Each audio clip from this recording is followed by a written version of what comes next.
Hey everyone, welcome back to Skin Hack DIY. In today's video, I'm going to be showing you how you can do PRF at home safely, effectively, and without breaking the bank. PRF stands for platelet-rich fibrin. This is the next level of PRP, and I'll be walking you through the what, why, and how. Quick reminder, this video is for educational purposes only. I am not a licensed medical provider, so make sure to do your own research and consult a professional if you're unsure about anything. Alright, let's get started. First, I want to talk about the difference between PRF and PRP. They're both very similar, and they're both effective, great treatments. However, I prefer PRF. PRF has many benefits over PRP. It has a slower centrifugal time, which preserves the cell vitality, and it keeps most of the good stuff that we want still in that top plasma layer. Whereas in PRP, it spun so fast and so long that half of the good stuff that you want all goes down to the bottom in the red blood cells. PRF also has a slower and longer release of growth factors, and it is 100% natural and additive free. When you do PRP, there's an anticoagulant in the blood tubes. This is to stop the blood from clotting when you put it in. So you have the PRP tube with the anticoagulant, you fill it up with blood, and you can take your sweet old time because you don't have to worry about the blood clotting. So that actually is one benefit of PRP. But after you spin it, you have to add calcium chloride to bring back the plasma and blood's clotting capabilities, or else it won't work. It won't do what it needs to do. It needs to be reactivated again. So that's two sets of additives in that. Whereas with PRF, we're not adding anything. However, that does mean that you need to work a little bit quicker to ensure that the blood doesn't clot or the plasma doesn't become too gelatinous to inject through your meso needle or whatever it is that you're doing with it. PRP has faster centrifusion time, and it has a shorter and faster release of growth factors. So PRF will release, for example, over the course of a week or two, and you'll get a time release of that good cell, of those good cells. Where PRP, it's like boom, all at once, which is great, but your body can only do so much with such a high amount of platelets all at once. Whereas with PRF, you have that slow time release that is proven to be quite beneficial. What is PRF used for? I'll start with my own story. Myself, I had a hair transplant in 2021, and I had my hairline all done, and they did PRP treatments on me, and then they told me that I should continue doing the PRP treatments just to ensure that my hair growth will be good and all the transplants will survive. Now I live in Canada, and I looked at the cost of the PRP treatments, and it's crazy. It's like several thousand for a few sessions. So then I thought, this is something that I could do myself, and I've been doing it myself ever since, and it has saved me tons of money. The hair growth results have been great. I also use it for mesotherapy. I use it for under eyes. It's really great under eye treatment to help with collagen, darkness, fine lines, all of that. I use it for meso all over my face, and I also use it with micro needling. Benefits of PRF and PRP is the biggest one, I think, in my opinion, is stimulating collagen production. It also can help your skin's healing abilities, and it's very anti-aging. What I love about it is you're using your body's own cells. So it's like, you know, the cure is within you. One thing you will notice is that PRF generates a lot less liquid in the tube as PRP does, but that does not mean that PRP is better. Actually, the amount of liquid, although it is less in a PRF tube, it is more potent. So this here is my workstation, and I'm going to be going through what each item is. First thing to the left here, the orange one is the tourniquet for tying up your arm before the blood draw. Then right beside it here, we have the butterfly needle. This is a 21 gauge needle. I prefer to use 21 gauge because it makes it a little bit faster. I've tried higher gauge, like a skinnier needle, and found that the blood draw went too slowly and the blood started to coagulate by the end of it. So 21 gauge happens to be the perfect size for me.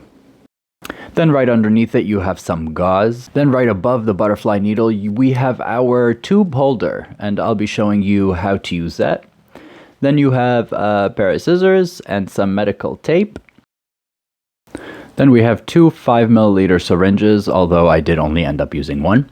And you can see here there's two sets of needles. The blue one is a 1-inch 25 gauge needle. This will be used for drawing up the plasma from the tubes. I will not be using this to inject. Then the one right beside it is a 32 gauge 6mm needle, and this is what I'll be using for the mesotherapy with the plasma.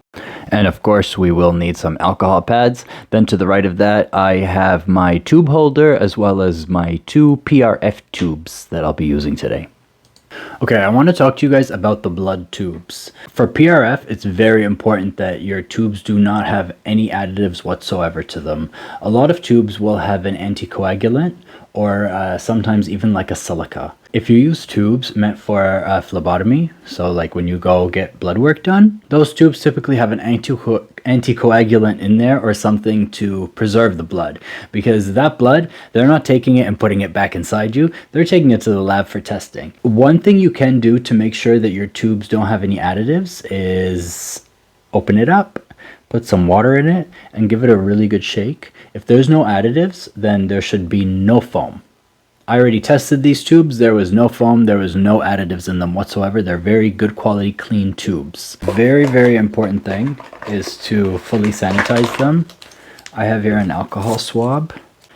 When I say fully sanitize them, I don't mean like the whole, I mean, okay, sure, you can do that, but up here, the little hole in the top, that is where the needle is going to go into to put the blood in. So it's very important to take your alcohol swab and really go in there and fully sanitize that with alcohol, and then let it fully air dry before you begin. And then I also like to just do the top, because that's an area I'll be touching. Of course, my hands are fully sanitized. I'm going to be doing only 2 tubes today. Usually I do 4 or sometimes even 6. 2 is fine though. I am only doing 2 though because I didn't actually intend to do PRF today. I just wanted to show you guys how I do this whole process because it has been requested. Alright, so here's the fun part. I'm just starting by sanitizing my hands, very important. Then I'm taking the tourniquet and tying up my arm. I like to do a little loop and just tuck it in so that I can just pull that string and have a quick, easy release of the tourniquet. Then I'm taking an alcohol swab and I'm just going to sanitize the area that I'll be going in with my butterfly needle and just let that fully air dry. This is medical tape. I'm getting that ready so that once I put the butterfly needle in that vein, I can tape it down. Okay, so our 21 gauge butterfly needle, we have the needle side and then the tube side.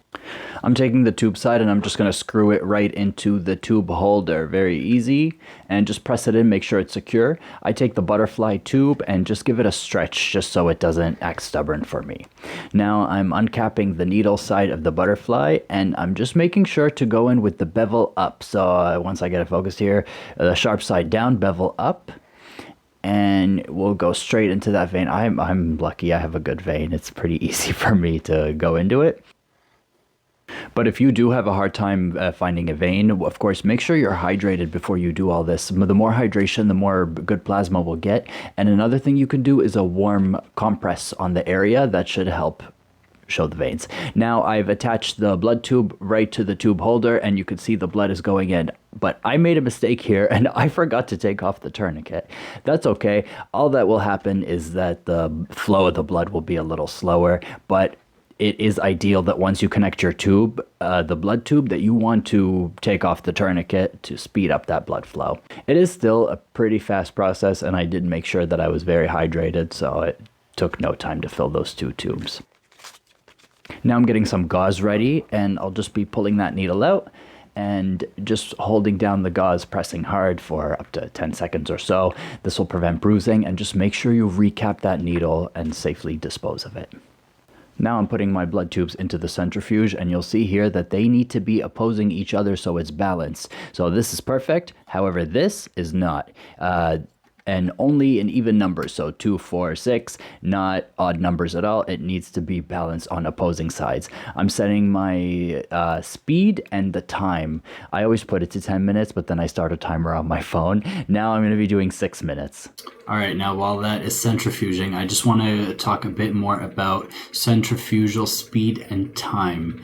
Now, PRF does spin slower and for less amount of time than PRP. One thing I have noticed though is that men's blood does take a little bit more to separate. That's why I've increased the time a bit on mine and the speed just very slightly. Typically it's recommended that you centrifuge it anywhere from 6 to 700 G for anywhere from 5 to 7 minutes. For me personally, I find that my blood does not separate at that time. I need more 8 to 10 minutes. And sometimes I will check it after 6 minutes, and if I see that it started even just a little bit, I'm seeing a little bit of plasma on top, then I'll increase my speed just very slightly, maybe to like 750, and then put it back in for an extra 2 to 3 minutes. It takes a little bit to get the right point. If you spin it too fast or for too long, you're going to get solid PRF, which is not what we want here. That's what happens when the plasma does separate, but it coagulates and separates into a solid. This is not the use case for a product like that here today. Today we are looking for a liquid product. Oh, and my timer just went off, so let me just check the tubes right quick. I know it's going to need longer, I just want to check it. Okay, so this is what we have here. Actually not a bad start. You can see we have some separation already. It's slanted, that's normal. That's because it's in the centrifuge on a slant. So we're getting somewhere good. I'm actually gonna turn up the speed a tiny bit, and we're gonna put it back in just for 2 or 3 more minutes. And here's the other tube. Right, let's get this to focus. No, it looks good, we're on the right track. So we'll turn that up just a tiny little bit, and then we'll just do like 2 or 3 more minutes. Alright, so while that is spinning in the centrifuge, I'm gonna start prepping my needle just to get it ready. And let's just loosen up that rubber stopper a little bit. These guys can be a little bit tough. And then here is my 25 gauge 1-inch needle. This needle will just be used to draw the plasma up from the tube. We're not actually using this to inject. So we'll just put that there. After I've drawn off the plasma, I'm going to switch that 1-inch needle to a 32 gauge 6mm needle, which is perfect for mesotherapy. Okay, let's check this. Ooh, that's nice.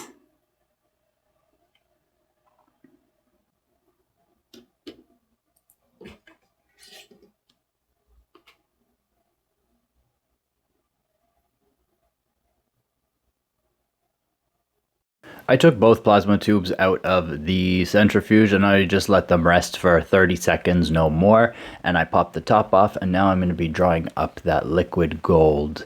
If you drop a tiny bit of blood, it's okay, it's no big deal. PRF is typically pink compared to yellow for PRP, so this is exactly how it should look.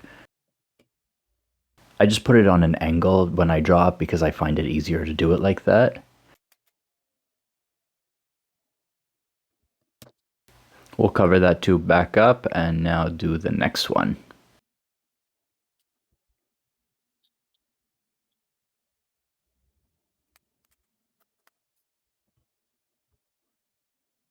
And there it is. We have our syringe of liquid gold. This is a beautiful healing product, and I'm just switching out the needle to the 6mm one from the 1-inch one. Look at that, isn't that nice?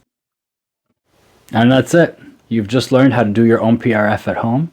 If you found this video helpful, make sure to subscribe, like, and drop a comment if you have any other questions or there's another topic that you want me to focus on. I love helping you guys take your beauty routine to the next level with practical, science-based tools. Thank you for watching, and I'll see you on the next one.